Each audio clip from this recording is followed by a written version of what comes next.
ಇದೀಗ ಮುಖ್ಯಾಂಶಗಳು.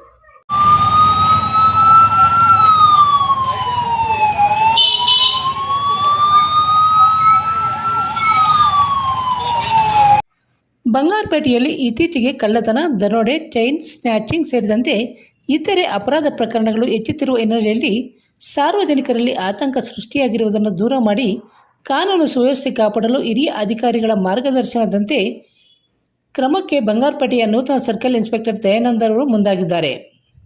ಅಪರಾಧಗಳನ್ನು ಹತೋಟಿಗೆ ತಂದು ಕಾನೂನು ಸುವ್ಯವಸ್ಥೆಯನ್ನು ಕಾಪಾಡಲು ವಿಶೇಷ ಒತ್ತು ನೀಡಿ ಹಗಲು ರಾತ್ರಿ ಸಿಬ್ಬಂದಿಯೊಂದಿಗೆ ಕಾರ್ಯಾಚರಣೆ ನಡೆಸುತ್ತಿದ್ದಾರೆ.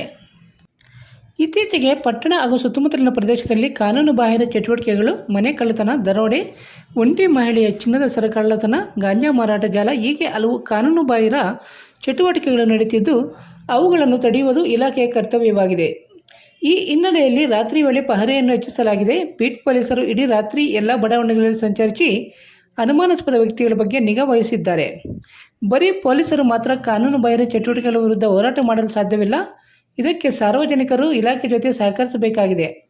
ಆಗಲೇ ಅಪರಾಧ ಸಂಖ್ಯೆ ಇಳಿಮುಖವಾಗಲಿದೆ. ಅಂತರ್ರಾಜ್ಯಗಳಿಗೆ ಸಂಪರ್ಕವಿರುವ ರೈಲುಗಳು, ಹೊರ ರಾಜ್ಯಗಳಿಂದ ಬರುವವರ ಮೇಲೆ ವಿಶೇಷ ನಿಗಾ ವಹಿಸಲಾಗುತ್ತದೆ. ಗಾಂಜಾ ಘಾಟು ಬಗ್ಗೆ ವಿಶೇಷವಾಗಿ ಗಮನ ಹರಿಸಲಾಗುತ್ತದೆ. ಕಳೆದ 10 ದಿನಗಳಿಂದ ಹೊರ ರಾಜ್ಯದ ವ್ಯಕ್ತಿ ನಶೆಯಲ್ಲಿ ಮಹಿಳಾ ಎಎಸ್ಐ ಮೇಲೆ ಮಾರಣಾಂತಿಕ ಹಲ್ಲೆ ಮಾಡಿರುವ ಸಂಬಂಧ ಗಾಂಜಾ ಘಾಟು ಹತೋಟಿ ಕ್ರಮಕ್ಕೆ ದಯಾನಂದ್ ಅಂಡ್ ಟೀಮ್ ಅಲರ್ಟ್ ಆಗಿ ಕೆಲಸಕ್ಕೆ ಇಳಿದಿದ್ದಾರೆ. V. Shivareddy, CTV news, Bangarpet.